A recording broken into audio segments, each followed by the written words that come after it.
Welcome to Viju smart YouTube channel. SSC ದ್ವಿತೀಯ ಭಾಷೆ ಕನ್ನಡವನ್ನು ಓದುತ್ತಿರುವಂತಹ ಎಲ್ಲ ವಿದ್ಯಾರ್ಥಿನಿ ಮಿತ್ರರಿಗೆ ನನ್ನ ಹೃತ್ಪೂರ್ವಕ ನಮಸ್ಕಾರಗಳು. ನಾನು ಈ ವಿಡಿಯೋದಲ್ಲಿ ರಾಜ್ಯ ಮಟ್ಟದ SSC ಸಂಕಲಾತ್ಮಕ ಅಥವಾ ಅರ್ಧವಾರ್ಷಿಕ ಪರೀಕ್ಷೆ ಸೆಪ್ಟೆಂಬರ್ 2024 ದ್ವಿತೀಯ ಭಾಷೆ ಕನ್ನಡ, ಸೆಕೆಂಡ್ ಲ್ಯಾಂಗ್ವೇಜ್ ಕನ್ನಡ ಅಭ್ಯಾಸ ಪತ್ರಿಕೆ ಮಾಡೆಲ್ ಕ್ವಶನ್ ಪೇಪರ್ 1 ಹಾಕಿರ್ತೀನಿ. ಮಾದರಿ ಪರೀಕ್ಷೆ ಪ್ರಶ್ನೆ ಪತ್ರಿಕೆ ಗರಿಷ್ಠ ಅಂಕಗಳು 80 ಇರುತ್ತೆ. Maximum marks 80. ಟೈಮಿಂಗ್ಸ್ 3 ಗಂಟೆಗಳಿರುತ್ತೆ, 3 ಅವರ್ಸ್ ಇರುತ್ತೆ. ಎಲ್ಲೂ ಸಹ ನೀವು ಈ ವಿಡಿಯೋ ನೋಡ್ಬೇಕಾದ್ರೆ ಸ್ಕಿಪ್ ಮಾಡದೆ ನೋಡಿ. ಯಾಕೆ ಇದರ ಅರ್ಥ ಈ ಕ್ವಶನ್ ಪೇಪರ್ನ ಸಾಲ್ವ್ ಮಾಡೋದು ನಿಮಗೆ ತುಂಬ ಸುಲಭ ಆಗ್ತದೆ. ಹಾಗೂ ನಮ್ಮ ಯೂಟ್ಯೂಬ್ ಚಾನಲ್ನ ಸಬ್ಸ್ಕ್ರೈಬ್ ಮಾಡ್ಕೊಳ್ಳಿ. ನಿಮಗೆ ಹೆಚ್ಚಿನ ವಿಡಿಯೋ ನಾನು ಮಾಡಲು ಸಹಾಯವಾಗ್ತದೆ ಸ್ನೇಹಿತರೆ. ಹಾಗೂ ನಿಮಗೆ ಇನ್ನೂ ಹೆಚ್ಚಿನ ವಿಡಿಯೋಗಳನ್ನು ಒಳ್ಳೆಯದಾಗ್ದಾಗ ನಿಮಗೆ ಪಬ್ಲಿಕ್ ಪರೀಕ್ಷೆಯಲ್ಲಿ ಪ್ರಥಮ ಶ್ರೇಣಿ ಅಥವಾ ಡಿಸ್ಟಿಂಕ್ಷನಲ್ಲಿ ಪಾಸ್ ಆಗೋದ್ರಲ್ಲಿ ಯಾವುದೇ ಸಂದೇಹವಿಲ್ಲ. ದಯವಿಟ್ಟು ನೀವು ಕಠಿಣ ಪರಿಶ್ರಮದಿಂದ ಅಭ್ಯಾಸ ಮಾಡಿ. ಸೋಲೆಂಬುದಿರೋದಿಲ್ಲ SSC ಜೀವನದ ಗುಟ್ಟು. ಅಲ್ಲಿಗೆ ಫಸ್ಟ್ ಮೇನು ಕೆಳಗಿನ ಪ್ರಶ್ನೆಗಳಿಗೆ ಅಥವಾ ಅಪೂರ್ಣ ಹೇಳಿಕೆಗಳಿಗೆ 4 ಆಯ್ಕೆಗಳನ್ನು ನೀಡಲಾಗಿದೆ. ಇವುಗಳಲ್ಲಿ ಹೆಚ್ಚು ಸೂಕ್ತವಾದ ಉತ್ತರವನ್ನು ಆರಿಸಿ ಕ್ರಮಾಕ್ಷರದೊಂದಿಗೆ ಬರೆಯಿರಿ. ವೆರಿ ಇಂಪಾರ್ಟೆಂಟ್, ಕ್ರಮಾಕ್ಷರದೊಂದಿಗೆ ಬರೆಯಿರಿ. ನಮ್ಮ ಅಂಕಗಳು 4 ಪ್ರಶ್ನೆಗೆ, ಒಂದು ಪ್ರಶ್ನೆಗೆ ಒಂದೊಂದು ಅಂಕ ಇರುತ್ತೆ. 4 × 1 4. ಮೊದಲನೇ ಪ್ರಶ್ನೆ, ವಿಜಾತಿಯ ಸಂಯುಕ್ತಾಕ್ಷರಕ್ಕೆ ಈ ಪದವು ಸೂಕ್ತವಾದ ಉದಾಹರಣೆಯಾಗಿದೆ. ಇಲ್ಲಿ ಆಯ್ಕೆಗಳಿರ್ತವೆ. ಆಯ್ಕೆ ಎ ಅಮ್ಮ, ಆಯ್ಕೆ ಬಿ ಅಕ್ಕರೆ, ಆಯ್ಕೆ ಸಿ ಕನ್ನಡ, ಆಯ್ಕೆ ಡಿ ಅಕ್ಷರ ಮಕ್ಕಳ. ಹಾಗಾದ್ರೆ ಯಾವುದು ಇದರಲ್ಲಿ ವಿಜಾತಿಯ ಸಂಯುಕ್ತಾಕ್ಷರ ಅಂದರೆ ನೋಡಿ, ಎಲ್ಲ 3 ಆಪ್ಷನ್ಗಳು ಸಜಾತಿಯ ಸಂಯುಕ್ತಾಕ್ಷರಗಳಿವೆ. ಒಂದು ಮಾತ್ರ ವಿಜಾತಿ ಇದೆ. ಅದು ಯಾವುದಪ್ಪ ಅಂದರೆ ಆಪ್ಷನ್ ಡಿ ಅಕ್ಷರ. ಇದಕ್ಕೆ ಉತ್ತರ ಆಪ್ಷನ್ ಡಿ ಅಕ್ಷರ. ಹಿಂಗೆ ನೀವು ಫೈಂಡ್ ಔಟ್ ಮಾಡಿ ಬರೀಬೇಕು. ಕನ್ಫ್ಯೂಸ್ ಮಾಡ್ಕೋಬೇಡಿ, ಟೆಸ್ಟ್ ತಗೋಬೇಡಿ. ಹಾಗಾದರೆ ಮುಂದಕ್ಕೆ 2ನೇ ಪ್ರಶ್ನೆಗೆ ಹೋಗೋಣ ಮಕ್ಕಳ. ಭಾವೈಕ್ಯ ಈ ಪದವು ಆಗುವ ಸಂಧಿ. ಆಯ್ಕೆಗಳು: ಆಯ್ಕೆ ಎ ಗುಣಸಂಧಿ, ಆಯ್ಕೆ ಬಿ ವೃದ್ಧಿ ಸಂಧಿ, ಆಯ್ಕೆ ಸಿ ಸವರ್ಣ ದೀರ್ಘ ಸಂಧಿ, ಆಯ್ಕೆ ಡಿ ಎಣ್ ಸಂಧಿ. ಹಾಗಾದರೆ ಇದಕ್ಕೆ ಉತ್ತರ ಯಾವುದು ಅಂದಾಗ, ಇದನ್ನು ಸಂಧಿ ಪದವನ್ನು ಬೆಳೆಸಿದಾಗ ಭಾವ ಪ್ಲಸ್ ಆಯ್ಕೆ ಆಗುತ್ತೆ. ಈ ಸಂಧಿ ಪದ ಆದಾಗ ಭಾವೈಕ್ಯ ಆಗುತ್ತೆ. ಇದಕ್ಕೆ ಉತ್ತರ ಆಯ್ಕೆ ಬಿ ವೃದ್ಧಿ ಸಂಧಿ. ನೀವು ಇದನ್ನು ಮನನ ಮಾಡ್ಕೊಳ್ಳಿ. ಮುಂದಿನ ಪ್ರಶ್ನೆಗೆ ಹೋಗೋಣ ಮಕ್ಕಳ. 3ನೇಯ ನೋಡಲ್ಲಿ ಸಿಂಗಲ್ ಇನ್ವರ್ಟೆಡ್ ಚಿಹ್ನೆ ಇದೆ. ಈ ಪದವು ವ್ಯಾಕರಣಾಂಶದ ಈ ಭಾಗಕ್ಕೆ ಸೇರಿದೆ. ಆಯ್ಕೆ ಎ ಸಂಖ್ಯೆಯ ವಾಚಕ, ಆಯ್ಕೆ ಬಿ ಗುಣವಾಚಕ, ಆಯ್ಕೆ ಸಿ ಪ್ರಕಾರವಾಚಕ, ಆಯ್ಕೆ ಡಿ ಸಂಖ್ಯಾವಾಚಕ. ಹಾಗಾದರೆ ಮಕ್ಕಳ ಇದಕ್ಕೆ ಉತ್ತರ ಯಾವುದಪ್ಪ ಅಂದರೆ ಸ್ವಲ್ಪ ಯೋಚನೆ ಮಾಡಿ ನೀವು ನೋಡೋಣ. ಇದಕ್ಕೆ ಉತ್ತರ 3ನೇ ಅಂದರೆ ಸಂಖ್ಯೆಯ ವಾಚಕ ಆಗುತ್ತದೆ. ಇನ್ನೊಂದು ನಿಮ್ಗೆ ಕನ್ಫ್ಯೂಸ್ ಆಗುತ್ತೆ. ಸಂಖ್ಯಾವಾಚಕ ಅಂದರೆ 1 2 3 ಹಿಂಗೆ ಬರುತ್ತಲ್ಲ, ಅದು ಸಂಖ್ಯಾವಾಚಕ. ಸಂಖ್ಯೆಯ ವಾಚಕ ಅಂದರೆ 1ನೇಯ 2ನೇಯ 3ನೇಯ 4ನೇಯ 10ನೇಯ ಅಂತ ಬರ್ತಲ್ಲ, ಇದೆಲ್ಲ ಸಂಖ್ಯೆಯ ವಾಚಕ ಆಗ್ತದೆ. ಹಾಗಾದರೆ ಮುಂದಿನ ಪ್ರಶ್ನೆ ಹೋಗೋಣ. 4ನೇದು ಮೇರಿ ಶಾಲೆಗೆ ಹೋಗುವಳು. ಇಲ್ಲಿ ಕ್ರಿಯೆ ನಡೆಯುವುದನ್ನು ಸೂಚಿಸುವ ಕಾಲ ಇದಾಗಿದೆ. ಇಲ್ಲಿ ಕಾಲಗಳ ಬಗ್ಗೆ ಕ್ವಶನ್ನ ಕೇಳಿದಾನೆ, ಟೆನ್ಸಸ್ ಬಗ್ಗೆ ಕೇಳಿದಾನೆ. ಆಯ್ಕೆಗಳು: ಆಯ್ಕೆ ಎ ಭೂತಕಾಲ, ಆಯ್ಕೆ ಬಿ ನಿಷೇಧ ಕಾಲ, ಆಯ್ಕೆ ಸಿ ಭವಿಷ್ಯತ್ ಕಾಲ, ಆಯ್ಕೆ ಡಿ ವರ್ತಮಾನ ಕಾಲ. ಹಾಗಾದ್ರೆ ಯಾವ್ದು ಉತ್ತರ ನೋಡಿ ಹೇಳೋಣ. ನೋಡಿ, ಸ್ವಲ್ಪ ಕನ್ಫ್ಯೂಸ್ ಆಗುತ್ತೆ. ಮೇರಿ ಶಾಲೆಗೆ ಹೋಗುವಳು. ಇಲ್ಲಿ ಆಯ್ಕೆ ಸಿ ಭವಿಷ್ಯತ್ ಕಾಲ ಆಗುತ್ತೆ. ಯಾಕೆಂದರೆ ಕಾಲಸೂಚಕ ಪ್ರತ್ಯಯ ಭವಿಷ್ಯತ್ ಕಾಲದ್ದು ಹೂವ ಅಥವಾ ಹೂವ. ಇಲ್ಲಿ ಹೋಗುವಳು ಅಂತ ಇದೆ ನೋಡಿ. ಮುಂದಿನ ಸೆಕೆಂಡ್ ಮೇನ್ಗೆ ಹೋಗೋಣ. ಕೆಳಗಿನ ಪ್ರಶ್ನೆಗಳಿಗೆ ಒಂದೊಂದು ವಾಕ್ಯದಲ್ಲಿ ಉತ್ತರ ಬರೆಯಿರಿ ಅಂತ ಇರುತ್ತೆ. 12 ಪ್ರಶ್ನೆಗಳಿರ್ತವೆ, 12ಕ್ಕೂ ಒಂದೊಂದು ಮಾರ್ಕ್ಸ್ ಇರುತ್ತೆ. ಒಟ್ಟು 12 ಮಾರ್ಕ್ಸ್ಗಳು ನಾವು ಕಾಣ್ಬೋದು. 5ನೇ ಪ್ರಶ್ನೆ ನೋಡಿ, ಇಲ್ಲಿ ಈ ಮೇನ್ಗಳು ಮಾತ್ರ ಚೇಂಜ್ ಆಗುತ್ತೆ. ಕ್ವಶನ್ ನಂಬರ್ ಒಂದೇ ಸೀರಿಯಲ್ ವೈಸ್ ಹೋಗುತ್ತೆ. 5ನೇ ಪ್ರಶ್ನೆಗೆ ಹೋಗೋಣ. ಬೇಡನು ಎಲ್ಲಿ ವಾಸವಾಗಿದ್ದನು? ಇದು ಒಣಮರ ಗಿಳಿ ಪಾಡದ್ದು. ಬೇಡನು ಎಲ್ಲಿ ವಾಸವಾಗಿದ್ದಾಗಾದ್ರೆ ಬೇಡನು ಕಾಶಿಯಲ್ಲಿ ವಾಸವಾಗಿದ್ದನು ಅಂತ ನೀವು ಬರಿಬೇಕಾಗ್ತದೆ. 6ನೇ ಪ್ರಶ್ನೆಗೆ ಹೋಗೋಣ. ಹಸಿ ಮಸಿಗಿಂತ ಮಹತ್ವವಾದದ್ದು ಯಾವುದು? ಇದು ಹಸಿ ಮಸಿ ಕೃಷಿಲಿ ಬರುವಂತ ಒಂದು ಪ್ರಶ್ನೆ. ಹಸಿ ಮಸಿಗಿಂತ ಮಹತ್ವವಾದದ್ದು ಕೃಷಿ ಅಂದ್ರೆ ಅಗ್ರಿಕಲ್ಚರ್. 7ನೇ ಪ್ರಶ್ನೆಗೆ ಹೋಗೋಣ. ಪುಟ್ಟರಾಜ ಗವಾಯಿಗಳು ಯಾವಾಗ ನಿಧನರಾದರು? ಪುಟ್ಟರಾಜ ಗವಾಯಿಗಳು ದಿನಾಂಕ 17/9/2010 ನಿಧನರಾದರಂತ ನೀವು ಬರಿಬೇಕಾಗ್ತದೆ. 8ನೇ ಪ್ರಶ್ನೆಗೆ ಹೋಗೋಣ. ಅಕ್ಕಿಗೂಡಿನಲ್ಲಿ ಯಾವುದರ ಸಮನ್ವಯತೆ ಇದೆ ಅಂತ. ಇದಕ್ಕೆ ಉತ್ತರ ನೋಡೋಣ. ಅಕ್ಕಿಗೂಡುಗಳ ನಿಗೂಢ ಜಗತ್ತು ಇದ್ರ ಈ ಪಾಠದ ಪ್ರಶ್ನೆ ಇದು. ಈ ಪ್ರಶ್ನೆಗೆ ಉತ್ತರ ಅಕ್ಕಿ ಗೂಡಿನಲ್ಲಿ ಅನೇಕ ವಸ್ತುಗಳ ಸಮನ್ವಯತೆ ಇದೆ ಅಂತ ಬರಿಬೇಕು. ಸಮನ್ವಯತೆ ಒಂದು ಆನ್ಸರು ಇದಕ್ಕೆ ಬರಿಬೇಕಾಗ್ತದೆ. 9ನೇ ಪ್ರಶ್ನೆ ಹೋಗೋಣ ಮಕ್ಕಳ. ಗಿಳಿಯ ಯಾವ ಗುಣವನ್ನು ಇಂದ್ರನು ಮೆಚ್ಚಿಕೊಂಡನು? ಒಣಮರದ ಗಿಳಿ ಪಾಠದ ಪ್ರಶ್ನೆ ಇದು. ಇದಕ್ಕೆ ಉತ್ತರ ಮಕ್ಕಳ ಗಿಳಿಯ ತತ್ವನಿಷ್ಠೆ ಅಥವಾ ಪರಹಿತಕಾಂಕ್ಷಿ ಗುಣವನ್ನು ಇಂದ್ರನು ಮೆಚ್ಚಿಕೊಂಡನು ಅಂದ್ಕೋಗೋಣ ನಾವು. ಮಕ್ಕಳ 10ನೇ ಪ್ರಶ್ನೆ. ಪುಟ್ಟರಾಜರು ಯಾವ ಯಾವ ಭಾಷೆಗಳಲ್ಲಿ ಪಾಂಡಿತ್ಯ ಗಳಿಸಿದ್ದರು? 10ನೇ ಪ್ರಶ್ನೆಗೆ ಉತ್ತರ ಮಕ್ಕಳ ಪುಟ್ಟರಾಜರು ಕನ್ನಡ, ಹಿಂದಿ, ಸಂಸ್ಕೃತ ಭಾಷೆಗಳಲ್ಲಿ ಅಗಾಧ ಪಾಂಡಿತ್ಯ ಗಳಿಸಿದ್ದರು. ಹಾಗಾದ್ರೆ ನಾವು ಮುಂದಿನ 11ನೇ ಪ್ರಶ್ನೆಗೆ ಹೋಗೋಣ. ಇದು ಹಕ್ಕಿಗಳ ನಿಗೂಢ ಜಗತ್ತಿನಿಂದ ಬಂದಿರುವಂತಹ ಪ್ರಶ್ನೆ. ನಾವೀಗ ಎಲ್ಲೆಲ್ಲಿ ತೂಗಾಡುವ ಅಕ್ಕಿಯ ಗೂಡುಗಳನ್ನು ಕಾಣುತ್ತಿದ್ದೇವೆ ಅಂತ ಇದೆ. ಇದಕ್ಕೆ ಉತ್ತರ ಮಕ್ಕಳೇ, ನಾವೀಗ ಟ್ರಾನ್ಸ್ಫಾರ್ಮರ್ ಬಳಿ, ಮೀಟರ್ ಪೆಟ್ಟಿಗೆಯಲ್ಲಿ ಹಾಗೂ ವಿದ್ಯುತ್ ತಂತಿಗಳಲ್ಲಿ ತೂಗಾಡುವ ಗೂಡುಗಳನ್ನು ಕಾಣುತ್ತಿದ್ದೇವೆ. 12ನೇ ಪ್ರಶ್ನೆಗೆ ಹೋಗೋಣ. ಬುದ್ಧನು ಅರಿತುಕೊಂಡ ಬದುಕಿನ ಸತ್ಯವೇನು? ಇದಕ್ಕೆ ಉತ್ತರ ಮಕ್ಕಳ ತಪಸ್ಸಿಗಿಂತ ಜೀವ ಪ್ರೀತಿ ದೊಡ್ಡದೆಂಬ ಬದುಕಿನ ಗೂಢಾರ್ಥವನ್ನು ಬುದ್ಧನು ಅರಿತುಕೊಂಡನು. 11ನೇ ಪ್ರಶ್ನೆಗೆ ಹೋಗೋಣ. ಯುಗಾದಿಯಲ್ಲಿ ಯಾವ ತಿನಿಸನ್ನು ಹಂಚುವ ಸಂಪ್ರದಾಯವಿದೆ ಅಂತ ಇದೆ. ಇದಕ್ಕೆ ಉತ್ತರ ಹಾಗಾದ್ರೆ ಏನ್ ತಿಂತೀವಿ ಯುಗಾದಿಯ ಸಮಯದಲ್ಲಿ? ಯಾವ ತಿನಿಸು ತಿಂತೀವಿ ನಾವು? ಇದಕ್ಕೆ ಉತ್ತರ ಯುಗಾದಿಯಲ್ಲಿ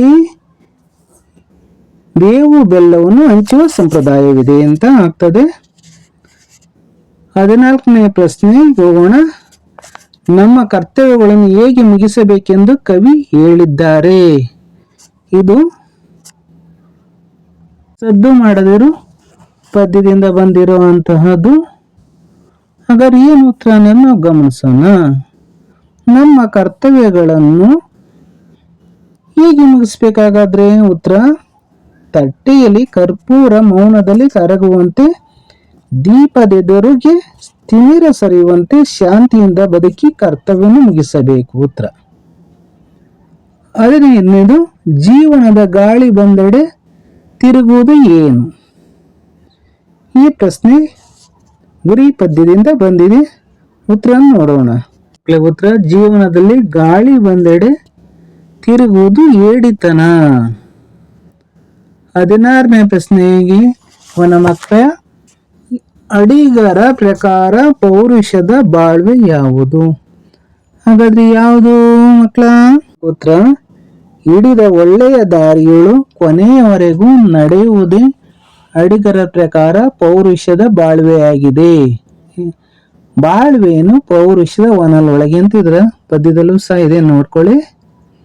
ಮುಂದಿನ ಮೇನ್ಗೆ ಹೋಗೋಣ. 3ನೇ ಮೇನ್ಗೆ 3rd ಮೇನ್ಗೆ ಈ ಕೆಳಗಿನ ಪ್ರಶ್ನೆಗಳಿಗೆ 3-4 ವಾಕ್ಯಗಳಲ್ಲಿ ಉತ್ತರ ಬರೆಯಿರಿ.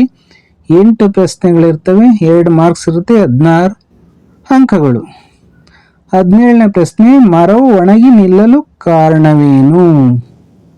ಬೇಟೆಗಾರನು ವಿಷದ ಸವರಿದ ಬಾಣಗಳನ್ನು ಮರಕ್ಕೆ ಹೊಡಿತಾನೆ. ಯಾಕಪ್ಪ ಅಂದರೆ ಒಂದು ಜಿಂಕೆ ಹಾರಿ ಹೋಗ್ತಿರುತ್ತೆ. ಹಾರಿ ಹೋಗ್ಬೇಕಾದ್ರೆ ಬಾಣಕ್ಕೆ ಗುರಿಯಾಗುವಷ್ಟು ವೇಗದಲ್ಲಿ ಆ ಬಾಣವನ್ನು ಪ್ರಯೋಗ ಮಾಡಿದಾಗ ಜಿಂಕೆ ಚಂಗನೆ ತಪ್ಪಿಸ್ಕೊಳುತ್ತೆ. ಆ ವಿಷ ಸವರಿದ ಬಾಣ ಮರಕ್ಕೆ ತಗಲಿ ಅದರ ಪುಷ್ಪ ಸಮೃದ್ಧಿ, ಫಲ ಸಮೃದ್ಧಿ, ಹಸಿರಿನ ಸಿರಿ ಎಲ್ಲವೂ ಸಹ ಮಾಯವಾಗಿ ಮರ ಒಣಗಿ ಹೋಗುತ್ತದೆ ಅಂತ ನೀವು ಬರೀಬೇಕು. 18ನೇ ಪ್ರಶ್ನೆ, ಸರ್ವಜ್ಞ ಕವಿಯು ಕೃಷಿಯ ಬಗ್ಗೆ ಹೇಳಿರುವ ವಚನ ಯಾವುದು? ಇದಕ್ಕೆ ಉತ್ತರ ಮಕ್ಕಳ, ಇದು ಜನರಲ್ ಕ್ವಶನ್ ಕೇಳ್ಬಿಟ್ಟಿದೆ ನೋಡಿ. ನಿಮ್ಮ ಭಾಷಾಭ್ಯಾಸದಲ್ಲಿ ಈ ಪ್ರಶ್ನೆ ಇಲ್ಲ, ಅದನ್ನು ನಾನು ಹೇಳ್ತೀನಿ ನಿಮಗೆ. ಸರ್ವಜ್ಞ ಕವಿಯು ಕೃಷಿಯ ಬಗ್ಗೆ ಕೋಟಿ ವಿದ್ಯೆಗಳಲ್ಲಿ ಮೇಟಿ ವಿದ್ಯೆಯ ಮೇಲೂ ಮೇಟಿ ರಾಟೆ ನಡೆದುದಲ್ಲದೆ ದೇಶದಾಟವೇ ಕೆಡಗುಂ ಎಂದಿದ್ದಾನೆ. ಅಂದರೆ ಇದರ ಅರ್ಥ, ಕೋಟಿ ವಿದ್ಯೆಗಳಲ್ಲಿ ಮೇಟಿ ವಿದ್ಯೆ ಅಂದರೆ ವ್ಯವಸಾಯ ಮೇಲೂ, ವ್ಯವಸಾಯ ಇಲ್ಲದಿದ್ದರೆ ದೇಶದ ಆಟವೇ ನಡೆಯೋದು ಅಂತ ಇದರ ಅರ್ಥವಾಗ್ತದೆ. ಮುಂದಿನ ಪ್ರಶ್ನೆಗೆ ಹೋಗೋಣ. ಹಕ್ಕಿಗಳು ಗೂಡುಗಳನ್ನು ಯಾವ ರೀತಿಯಲ್ಲಿ ಅಲಂಕರಿಸುತ್ತವೆ? ಈ 19ನೇ ಪ್ರಶ್ನೆಗೆ ಉತ್ತರ, ಹಕ್ಕಿಗಳು ಗೂಡಿನ ಒಳಭಾಗದಲ್ಲಿ ಶುಚಿತ್ವಕ್ಕೆ ಹೆಚ್ಚು ಮಹತ್ವ ನೀಡುತ್ತವೆ. ಗೂಡು ಎದ್ದು ಕಾಣುವ ರೀತಿಯಲ್ಲಿ ರಚಿಸುತ್ತವೆ. ಕೆಲವು ಹಕ್ಕಿಗಳಿಗೆ ವಿಪರೀತ ಅಲಂಕಾರ ಪ್ರಜ್ಞೆ ಇರುತ್ತದೆ. ಅವು ವರ್ಣಮಯವಾದ ಹೂ ದಳಗಳನ್ನು, ಹೊಳೆವ ಕಲ್ಲುಗಳನ್ನು ಎಕ್ಕಿ ತಂದು ಹೊರಮೈಗೆ ಅಂಟಿಸುತ್ತವೆ. ಕೆಲವು ಹದ್ದುಗಳಂತೂ ಬಣ್ಣದ ಗಾಜಿನ ಬಟ್ಟೆಯ ಚಿಂದಿ ಮುಂತಾದವುಗಳನ್ನು ಗೂಡಿಗೆ ತರುತ್ತವೆ. 20ನೇ ಪ್ರಶ್ನೆ, ಸಿದ್ಧಾರ್ಥನಿಗೆ ನಾಡಿನ ಅರ್ಥ ತಿಳಿದ ಸಂದರ್ಭವನ್ನು ಕವಿ ಏನೆಂದು ಬಣ್ಣಿಸಿದ್ದಾರೆ? ಇದಕ್ಕೆ ಉತ್ತರ ನೋಡೋಣ ಮಕ್ಕಳ. ಇದಕ್ಕೆ ಉತ್ತರ, ಸಿದ್ಧಾರ್ಥನು ಕಾಡಿನಿಂದ ಎದ್ದು ನಾಡಿನತ್ತ ಹೊರಟನು. ಪ್ರೀತಿಯನ್ನು ಹುಡುಕಿಕೊಂಡು ಜನರ ಕಡೆಗೆ ಬಂದನು. ತಪಸ್ಸಿಗಿಂತ ಜೀವ ಪ್ರೀತಿ ದೊಡ್ಡದೆಂದು ತಿಳಿದನು.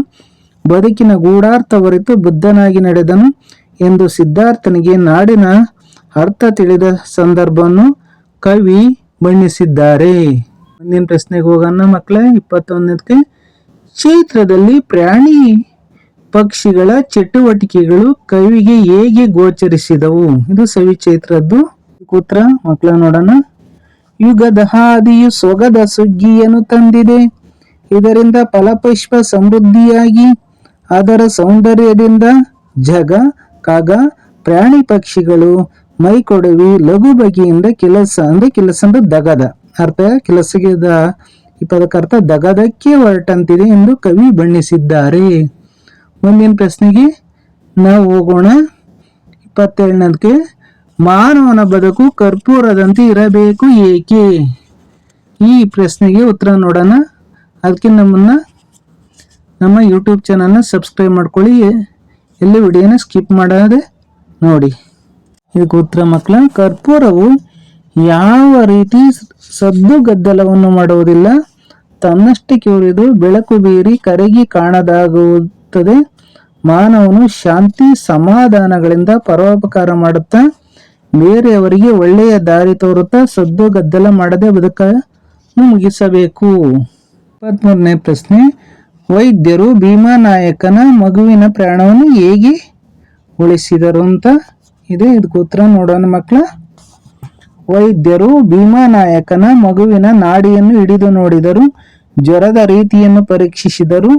ತಾಯಿ ತಂದೆಯರಿಗೆ ಧೈರ್ಯ ಹೇಳಿದರು. ಔಷಧಿಯನ್ನು ಮಗುವಿಗೆ ಕುಡಿಸಿದರು. ಕಾಡಿಗೆ ಹೋಗಿ ಔಷಧೀಯ ಸಸ್ಯವನ್ನು ಕಂಡುಹಿಡಿದು ಅದರ ಸೊಪ್ಪನ್ನು ತಂದು ರಸವನ್ನು ತಯಾರಿಸಿ ಆ ಔಷಧವನ್ನು ಮಗುವಿಗೆ ಕುಡಿಸಿದರು. ಒಂದು ಲೇಹವನ್ನು ಹಣೆಯ ತುಂಬ ಬಳಿದು ಶುಶ್ರೂಷೆ ಮಾಡಿ ಮಗುವಿನ ಪ್ರಾಣವನ್ನು ಉಳಿಸಿದರು. ಮುಂದಿನ ಕೊನೆಯ ಪ್ರಶ್ನೆ 24ನೇದು, ಕಳ್ಳರ ಗುರುವಿನ ಮನ ಪರಿವರ್ತನೆ ಹೇಗಾಯಿತು? ಇದಕ್ಕೆ ಉತ್ತರವನ್ನು ನೋಡೋಣ ಮಕ್ಕಳ.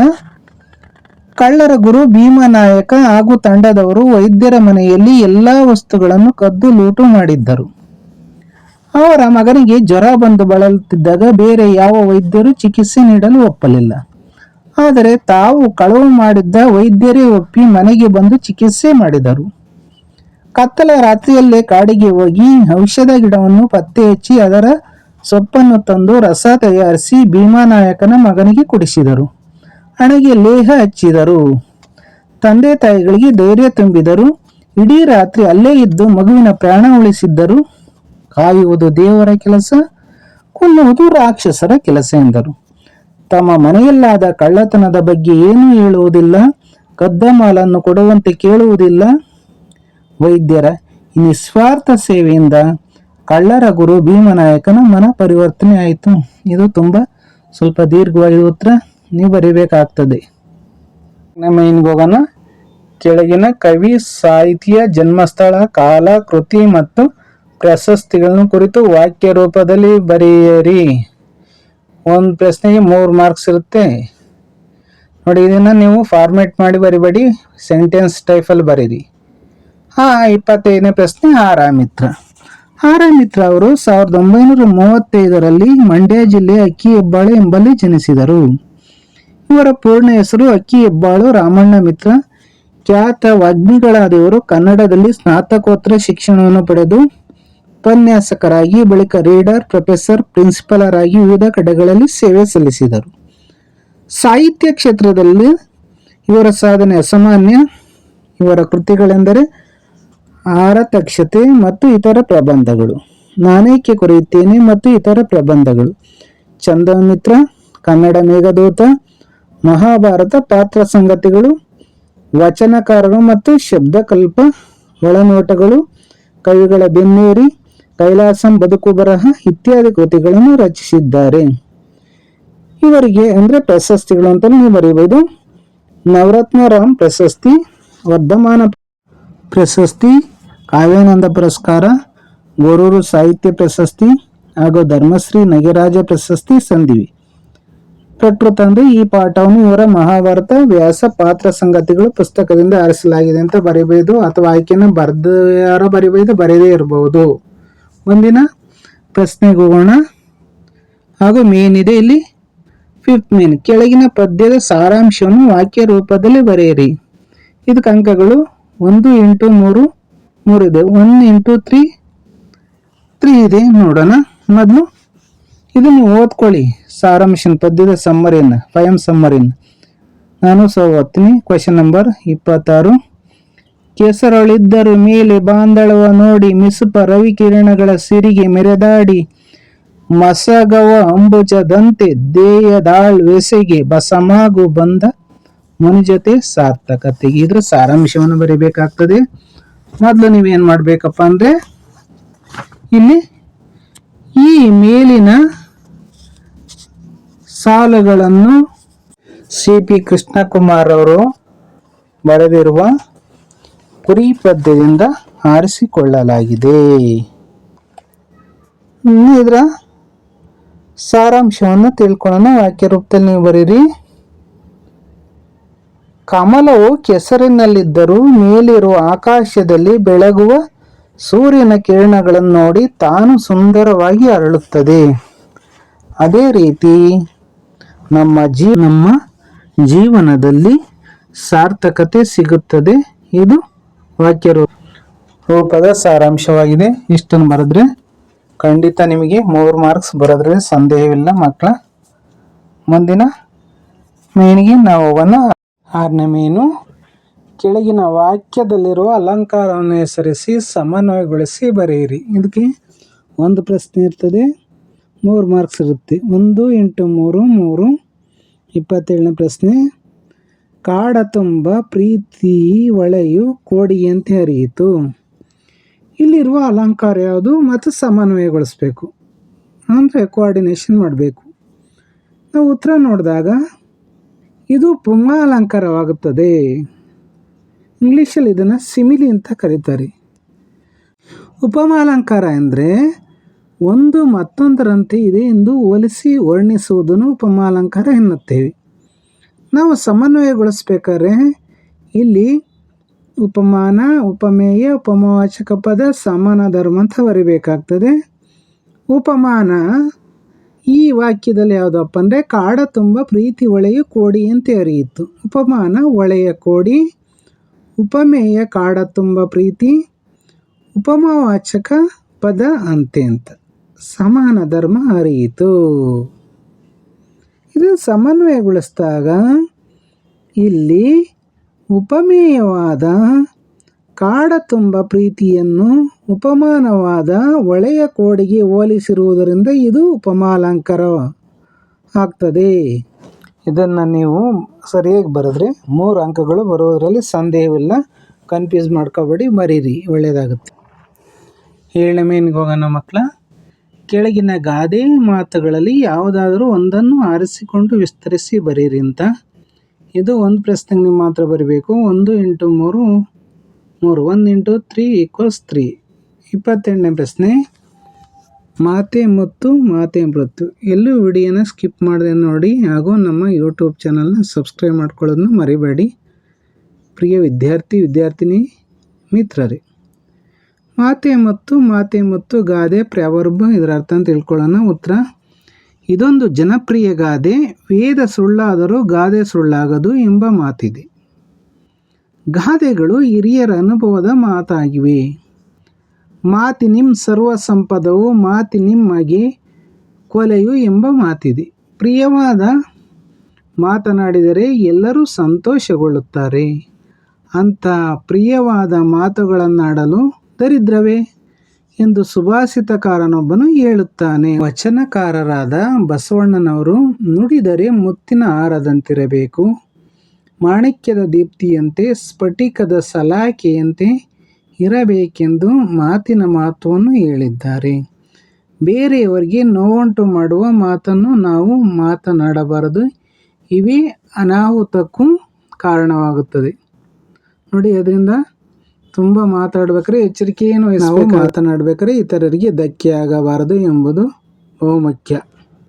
ಇನ್ನೊಂದು ಗಾದೆ, ಎತ್ತ ತಾಯಿ ಒತ್ತ ನಾಡು ಸ್ವರ್ಗಕ್ಕಿಂತಲೂ ಮಿಗಿಲು. ಇದರ ಅರ್ಥ ಅಂತ ತಿಳ್ಕೊಳ್ಳೋಣ. ಗಾದೆಗಳು ವೇದಗಳಿಗೆ ಸಮ, ಅಥವಾ ವೇದ ಸುಳ್ಳಾದರೂ ಗಾದೆ ಸುಳ್ಳಲ್ಲ ಎಂಬ ಮಾತುಗಳು ಗಾದೆಗಳ ಮಹತ್ವವನ್ನು ತೋರಿಸುತ್ತವೆ. ಕಿರಿದಾದ ವಾಕ್ಯಗಳಲ್ಲಿ ಹಿರಿದಾದ ಅರ್ಥವನ್ನು ನೀಡುವ ನುಡಿಮುತ್ತುಗಳಾಗಿವೆ. ಡಿಯರ್ ಸ್ಟೂಡೆಂಟ್ಸ್, ಇವು ಸತ್ಯವನ್ನು ಪ್ರತಿಬಿಂಬಿಸುತ್ತವೆ. ಇವು ಹಿರಿಯರ ಅನುಭವಾಮೃತಗಳು. ನಮ್ಮ ಬದುಕನ್ನು ಅರ್ಥೈಸಲು ನಮಗೆ ಮಾರ್ಗದರ್ಶಕವಾಗಿದೆ.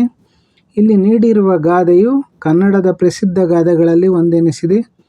ಮಕ್ಕಳಿಗೆ ತಾಯಿಯೇ ಶ್ರೇಷ್ಠ, ಏಕೆಂದರೆ ಮಕ್ಕಳನ್ನು ಲಾಲಿಸಿ ಪೋಷಿಸಿ ಅವರ ಏಳ್ಗೆಯನ್ನು ಬಯಸುತ್ತಾಳೆ. ಮಕ್ಕಳು ಕೇಡು ಬಯಸುವವರಿದ್ದರೂ ತಾಯಿ ತನ್ನ ಪ್ರೀತಿಯನ್ನು ನೀಡುತ್ತಾಳೆ. ಈ ಕಾರಣಗಳಿಂದ ಹೆತ್ತ ತಾಯಿ ಸ್ವರ್ಗಕ್ಕಿಂತ ಮಿಗಿಲು. ಹೆತ್ತ ತಾಯಿಯಂತೆ ನಮ್ಮ ಜನ್ಮಭೂಮಿಯು ಪವಿತ್ರವಾಗಿದ್ದು ಇದನ್ನು ಮೀರಿಸುವ ಸ್ವರ್ಗವಿಲ್ಲ. ನಮ್ಮ ಬದುಕಿಗೆ ಅನೇಕ ವಸ್ತುಗಳನ್ನು ಜನ್ಮಭೂಮಿಯು ಒದಗಿಸುತ್ತದೆ.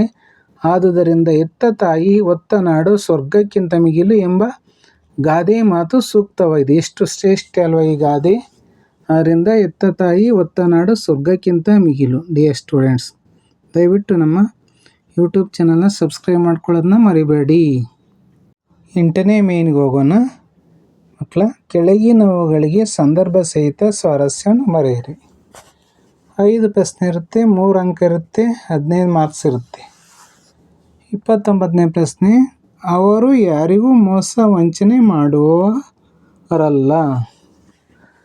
ಇದಕ್ಕೆ ಉತ್ತರ, ಈ ಸಂದರ್ಭಕ್ಕೆ ಉತ್ತರ, ಈ ವಾಕ್ಯವನ್ನು ಶ್ರೀ ಪಂಡಿತಾರಾಧ್ಯ ಶಿವಾಚಾರ್ಯ ಸ್ವಾಮಿಗಳು ರಚಿಸಿರುವ ವ್ಯಕ್ತಿತ್ವ ಎಂಬ ಪ್ರಬಂಧ ಸಂಕಲನದಿಂದ ಆಯ್ದ ಹಸಿ ಮಸಿ ಕೃಷಿ ಎಂಬ ಗದ್ಯ ಭಾಗದಿಂದ ಆರಿಸಲಾಗಿದೆ. ಈ ಮಾತನ್ನು ಲೇಖಕರು ಹೇಳಿದ್ದಾರೆ. ರೈತರು 10 ಸಮಸ್ಯೆಗಳ ನಡುವೆ ಬದುಕುತ್ತಿದ್ದಾರೆ. ಮಳೆಯ ಅಭಾವ, ಕಳಪೆ ಬೀಜ, ಬೆಳೆಗೆ ಸರಿಯಾಗಿ ಬೆಲೆ ಸಿಗುತ್ತಿಲ್ಲ, ಬಡತನ, ಸಾಲ ಮುಂತಾದ ಬಾಧೆಗಳಿಂದ ಬಸವಳಿದಿದ್ದರೂ ರೈತರು ಹೇಗಿದ್ದಾರೆಂದು ತಿಳಿಸುವ ಸಂದರ್ಭದಲ್ಲಿ ಈ ಮಾತುಗಳನ್ನು ಹೇಳಲಾಗಿದೆ.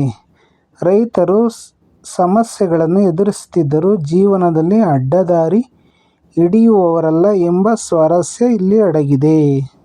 ಮುಂದಿಂದು 30ನೇದು ಪ್ರಶ್ನೆ, ಸಂದರ್ಭ. ಗೂಡನ್ನು ಅಂದಗೊಳಿಸುವ ಸೌಂದರ್ಯ ಪ್ರಜ್ಞೆಯು ಅವಕ್ಕಿದೆ. ಉತ್ತರ, ಈ ವಾಕ್ಯವನ್ನು BS ಕೃಪಾಕರ ಮತ್ತು K ಸೇನಾನಿಯವರೊಂದಿಗೆ K ಪುಟ್ಟಸ್ವಾಮಿಯವರು ಸೇರಿ ರಚಿಸಿರುವ ಜೀವಜಾಲ ಕೃತಿಯಿಂದ ಆಯ್ದ ಹಕ್ಕಿಗಳ ನಿಗೂಢ ಜಗತ್ತು ಎಂಬ ಗದ್ಯದಿಂದ ಆರಿಸಲಾಗಿದೆ. ಈ ಮಾತನ್ನು ಲೇಖಕರು ಹೇಳಿದ್ದಾರೆ. ಹಕ್ಕಿಗಳು ಗೂಡು ಕಟ್ಟುವ ಕೌಶಲ್ಯವನ್ನು, ಚಾಕಚಕ್ಯತೆಯನ್ನು ವಿವರಿಸುವ ಸಂದರ್ಭದಲ್ಲಿ ಈ ಮಾತುಗಳನ್ನು ಹೇಳಲಾಗಿದೆ. ಹಕ್ಕಿಗಳು ತನ್ನ ಗೂಡುಗಳನ್ನು ಕಟ್ಟುವಾಗ ಅಂದಗೊಳಿಸಿ ಸೌಂದರ್ಯದಿಂದ ತನ್ನ ಗೂಡುಗಳನ್ನು ನಿರ್ಮಿಸುವುದರಲ್ಲಿ ಕಲ್ಪನೆ ಅವಕ್ಕಿವೆ ಎಂಬ ಸ್ವಾರಸ್ಯವನ್ನು ನಾವು ಇಲ್ಲಿ ಕಾಣಬಹುದಾಗಿದೆ. 31ನೇ ಸಂದರ್ಭ, ಪ್ರೀತಿಯನ್ನು ಹುಡುಕಿಕೊಂಡು ಜನರ ಕಡೆಗೆ ಬಂದನು. ಈ ವಾಕ್ಯವನ್ನು ಬಸವರಾಜ ಸಬರದ್ ಅವರು ರಚಿಸಿರುವ ಪದಕಟ್ಟಿ ಹಾಡೇನ ಎಂಬ ಕೃತಿಯಿಂದ ಆಯ್ದ ಬೋಧಿವೃಕ್ಷದ ಹಾಡು ಎಂಬ ಪದ್ಯದಿಂದ ಆರಿಸಲಾಗಿದೆ. ಈ ಮಾತನ್ನು ಕವಿ ಹೇಳಿದ್ದಾರೆ. ಕಾಡ ತುಂಬ ಪ್ರೀತಿ ಒಳೆಯು ಕೋಡಿಯಂತೆ ಹರಿಯಿತು, ಗೂಡಿನಲ್ಲಿ ಹಾಡು ಹುಟ್ಟಿ ಹೊಸರಾಗ ಕೇಳಿಸಿತು, ಮಕರಂದ ಸವಿಲೆಂದು ದುಂಬಿ ಹೂವನ್ನು ಸೇರಿತು, ಗಿಡವು ಒಪ್ಪಿಕೊಂಡು ಕುಣಿಯುವಂತೆ ಕಂಡಿತು, ಕಾಡಿನಿಂದ ಎದ್ದ ಅವನು ನಾಡಿನತ್ತ ಹೊರಟನು, ಪ್ರೀತಿಯನ್ನು ಹುಡುಕಿಕೊಂಡು ಜನರ ಕಡೆಗೆ ಬಂದನು ಅನ್ನೋದು ಈ ಸಂದರ್ಭದ ಮಾತಾಗಿದೆ. ಪ್ರೀತಿಯನ್ನು ಹುಡುಕಿಕೊಂಡು ಜನರ ಕಡೆಗೆ ಬಂದನು. ಮುಂದಿನ ಪ್ರಶ್ನೆಗೆ ನಾವು ಹೋಗೋಣ. 32ನೇ ಸಂದರ್ಭದ ಪ್ರಶ್ನೆ, ಕೂಗಾಡಿ ಹಾರಡಿ ಫಲವದು ಏನು? ಈ ವಾಕ್ಯವನ್ನು CPK ಬರೆದಿರುವ ಬಗಸೆ ಕವನ ಸಂಕಲನದಿಂದ ಆರಿಸಿರುವ ಸದ್ದು ಮಾಡದಿರು ಎಂಬ ಪದ್ಯದಿಂದ ಆರಿಸಿಕೊಳ್ಳಲಾಗಿದೆ. ಮಾನವ ಜೀವನವನ್ನು ಹೇಗೆ ನಡೆಸಬೇಕೆಂದು ಈ ವಾಕ್ಯದಲ್ಲಿ ತಿಳಿಸಿದ್ದಾರೆ. ಮನುಷ್ಯ ಜೀವನದಲ್ಲಿ ಕೂಗಾಡಿ ಹಾರಾಡಿದರೆ ಫಲವಿಲ್ಲ, ತಟ್ಟೆಯಲ್ಲಿ ಕರ್ಪೂರ ಮೌನದಲ್ಲಿ ಕರಗುವಂತೆ, ದೀಪದ ಎದುರಿಗೆ ಕತ್ತಲು ಸರಿಯುವಂತೂ ಶಾಂತಿಯಲ್ಲಿ ಬದುಕನ್ನು ಕೆಲಸವನ್ನು ಮಾಡಿ ಮುಗಿಸಬೇಕೆಂದು ಕವಿ ಇಲ್ಲಿ ಹೇಳಿದ್ದಾರೆ. 33ನೇದು ಕೊನೆಯ ಸಂದರ್ಭ, ಪರಹಿತಕ್ಕೆ ಬಳಲುತ್ತಿರಲದುವೇ ಜೀವನವು. ಈ ವಾಕ್ಯವನ್ನು ಗೋಪಾಲಕೃಷ್ಣ ಅಡಿಗರು ಬರೆದಿರುವ ಸಮಗ್ರ ಕವನ ಸಂಕಲನದಿಂದ ಆರಿಸಿರುವ ಗುರಿ ಪದ್ಯದಿಂದ ಆರಿಸಿಕೊಳ್ಳಲಾಗಿದೆ. ಮನುಷ್ಯ ಹೇಗೆ ಬಾಳಬೇಕೆಂದು ಕವಿ ಈ ವಾಕ್ಯದಲ್ಲಿ ತಿಳಿಸಿದ್ದಾರೆ. ಮಾನವನಲ್ಲಿ ದೈವತ್ವವನ್ನು, ಭೂಮಿಯಲ್ಲಿ ಸ್ವರ್ಗವನ್ನು ಕಾಣುತ್ತಾ ಪರರ ಹಿತಕ್ಕಾಗಿ ಕರ್ತವ್ಯಪರರಾಗಬೇಕು. ಸ್ವಾರ್ಥದ ಜೊತೆಯಲ್ಲೇ ಪರಾರ್ಥದಲ್ಲೂ ಜೀವನ ಸಾರ್ಥಕ್ಯವನ್ನು ಕಾಣಬೇಕು. ಪರಹಿತವನ್ನು ಬಯಸುತ್ತಾ ಪರೋಪಕಾರವನ್ನು ಮಾಡುವುದು ನಮ್ಮ ಜೀವನದ ಗುರಿಯಾಗಬೇಕು ಅನ್ನೋದು ಈ ಪರಹಿತಕ್ಕೆ ಬಳಲುತ್ತಿರಲದುವೇ ಜೀವನ ಸಂದರ್ಭದ ಉತ್ತರವಾಗಿದೆ. ಪ್ರಿಯ ಮಕ್ಕಳೇ, 9ನೇ ಮೇನು, ಕೆಳಗಿನ ಪದ್ಯ ಭಾಗವನ್ನು ಪೂರ್ಣಗೊಳಿಸಿ ಬರೆಯಿರಿ. ಇದು 2 ಕೊಟ್ಟಿರ್ತಾರೆ, ನೀವು 1 ಬರಿಬೇಕಾಗ್ತದೆ. ಮಾರ್ಕ್ಸು 4. 1 × 4 = 4. ಕೊರಡ ಡ್ಯಾಶ್ ಕಲರವ ಮತ್ತೇರಿದೆ. ಇದಕ್ಕೆ ಉತ್ತರನೂ ಇದೆ. ಕೊರಡ ಕೊನರಸಿ ತುದಿಗೆ ಮುಗುಳು ನಗೆ ಮುತ್ತಿಟ್ಟು, ಬರಡು ಜೀವಕ್ಕೆ ಹೊಸತು ಚೈತನ್ಯವು, ಕುಕಿಲ ಕೋಗಿಲೆ ಕಂಠ ಮುಕ್ತ ತಾರಕ ಕೇರಿ ಚಿಲಿಪಿಲಿಯ ಕಲರವಕ್ಕೆ ಮತ್ತೇರಿದೆ.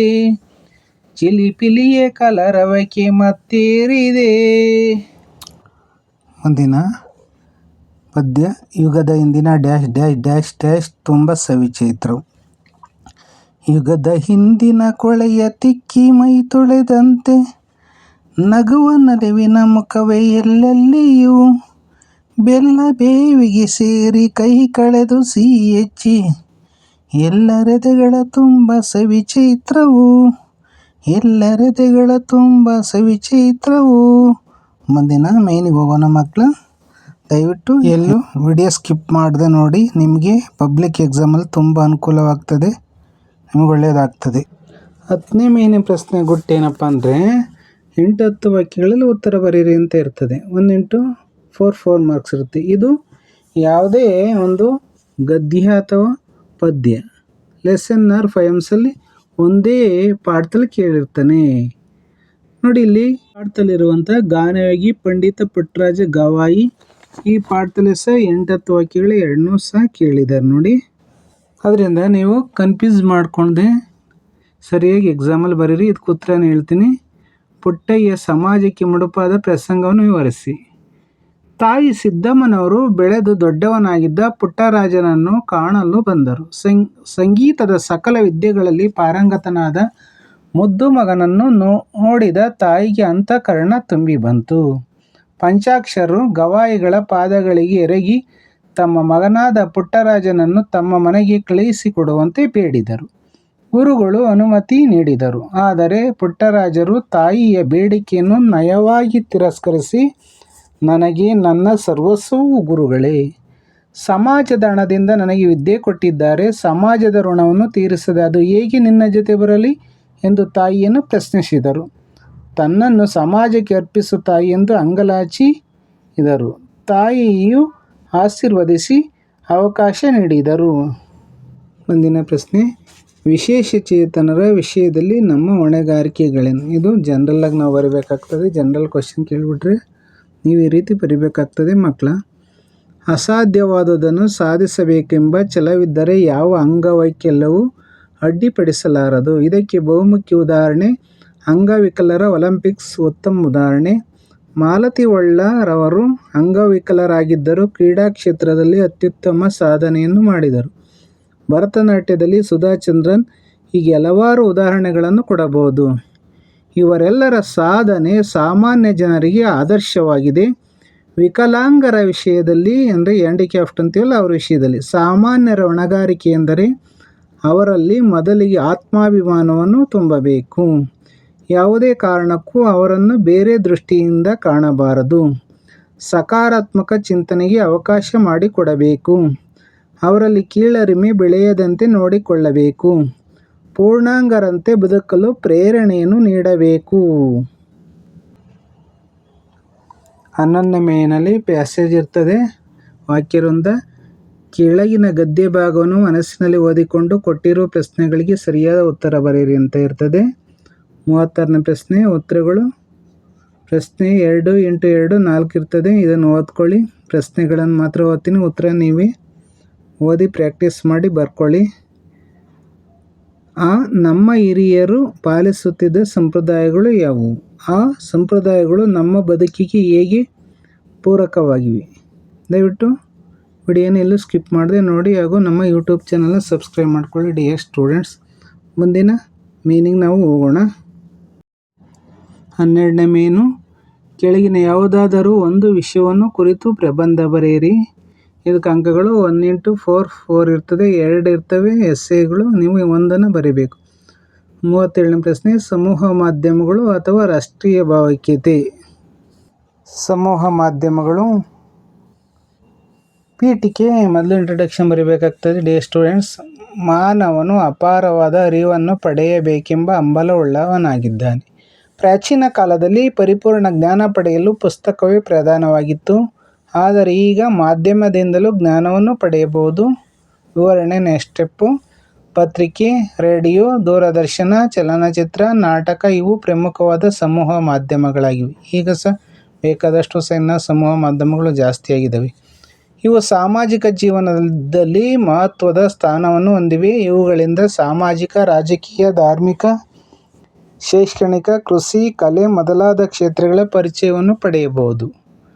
ಪತ್ರಿಕೆಗಳು ದಿನನಿತ್ಯದ ಸುದ್ದಿ ಸಮಾಚಾರಗಳನ್ನು ತಿಳಿಸುವ ಕಾವಲು ಮಾಡುತ್ತಿವೆ.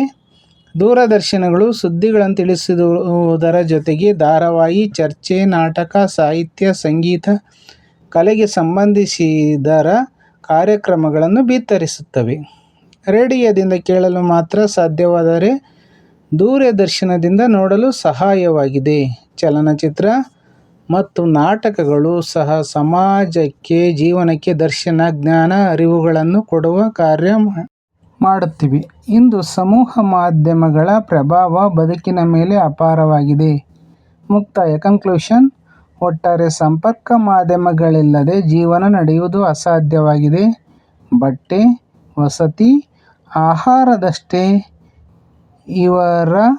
ಇಂದು ಅನಿವಾರ್ಯ. ಇವುಗಳು ಅಂದರೆ ಇವರಲ್ಲಿ ತಪ್ಪಾಗಿದೆ. ಇವುಗಳ ಅನಿವಾರ್ಯ ಎನಿಸಿನದು. ರಾಷ್ಟ್ರೀಯ ಭಾವೈಕ್ಯತೆ ಅಂದರೆ ನ್ಯಾಷನಲ್ ಇಂಟಿಗ್ರೇಷನ್ ಅಂತಾರೆ ಇಂಗ್ಲೀಷಲ್ಲಿ. ಇಲ್ಲಿ ಪೀಠಿಕೆಗೆ ಬಂದಾಗ ಮಕ್ಕಳ, ರಾಷ್ಟ್ರೀಯ ಭಾವೈಕ್ಯತೆ ಎಂದರೆ ಒಂದು ದೇಶದಲ್ಲಿರುವ ನಾವೆಲ್ಲ ಒಂದೇ ಎಂಬ ಭಾವನೆ.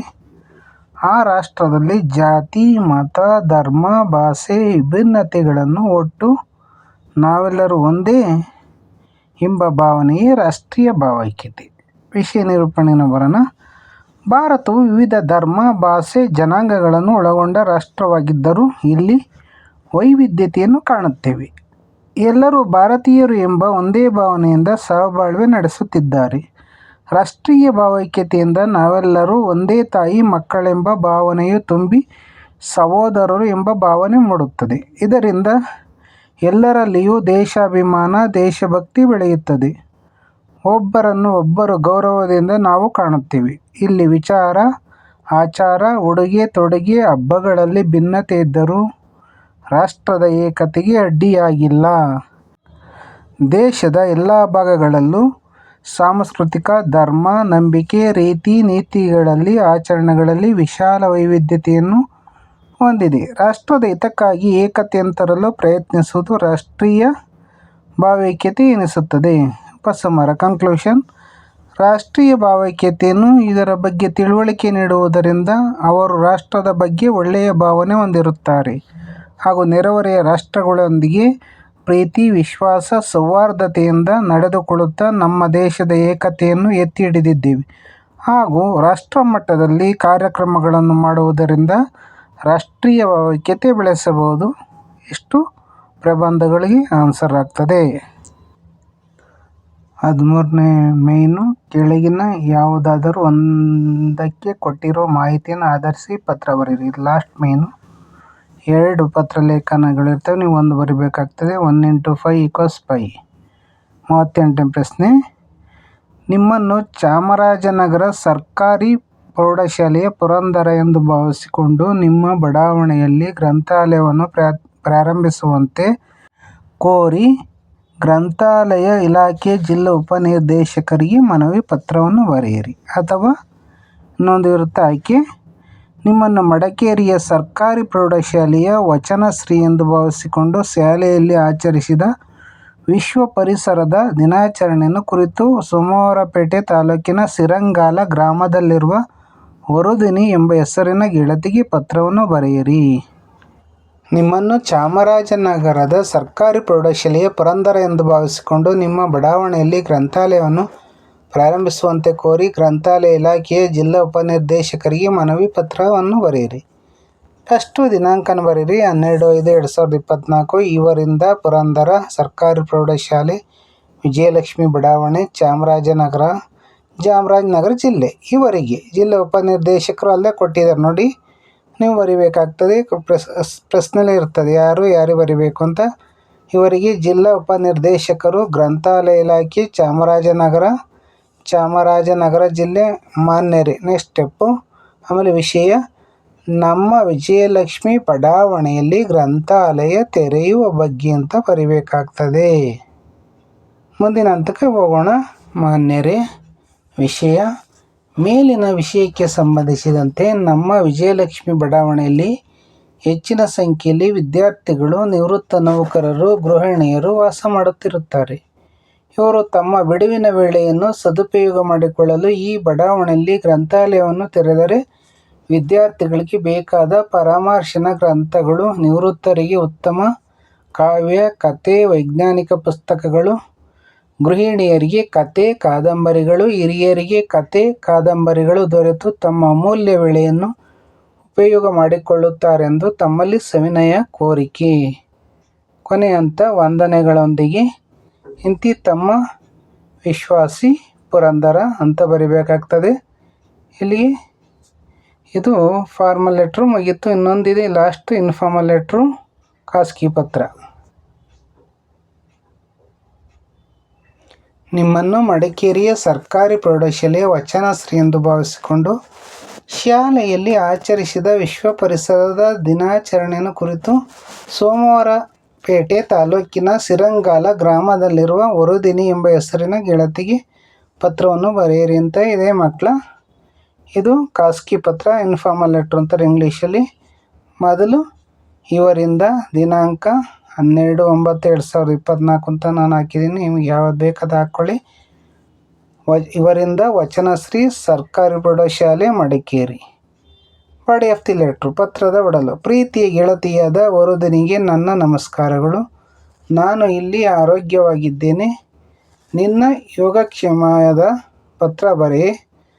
ನಾವು ನಮ್ಮ ಶಾಲೆಯಲ್ಲಿ ವಿಶ್ವ ಪರಿಸರ ದಿನಾಚರಣೆ ಮರಗಳನ್ನು ನಾಶ ಮಾಡಬಾರದೆಂದು ಎಲ್ಲರಿಗೂ ಸಂದೇಶ ನೀಡಿ ನೂರಾರು ಗಿಡಗಳನ್ನು ನೆಟ್ಟು ನೀರನ್ನು ಹಾಕಿದೆವು. ಗಿಡ ಮರಗಳ ಉಪಯೋಗದ ಬಗ್ಗೆ ಜನರಿಗೆ ಜಾಗೃತಿ ಮೂಡಿಸಿದೆವು. ಮನೆಯಲ್ಲಿ ಎಲ್ಲರಿಗೂ ನನ್ನ ಪ್ರಣಾಮಗಳನ್ನು ತಿಳಿಸು. ವಂದನೆಗಳು. ನಿನ್ನ ಪ್ರೀತಿಯ ಗೆಳತಿ ವಚನಶ್ರೀ. ಕೊನೆಗೆ ನೀವು ವಿಳಾಸನ ಬರೀಬೇಕಾಗ್ತದೆ ಇನ್ಫಾರ್ಮಲ್ ಲೆಟ್ರಲ್ಲಿ. ಇವರಿಗೆ ವರುದಿನಿ, ಸಿರಂಗಾಲ ಗ್ರಾಮ, ಸೋಮವಾರಪೇಟೆ ತಾಲೂಕು, ಮಡಿಕೇರಿ ಅಂದರೆ ಕೊಡಗು ಜಿಲ್ಲೆ. ಇಲ್ಲಿಗೆ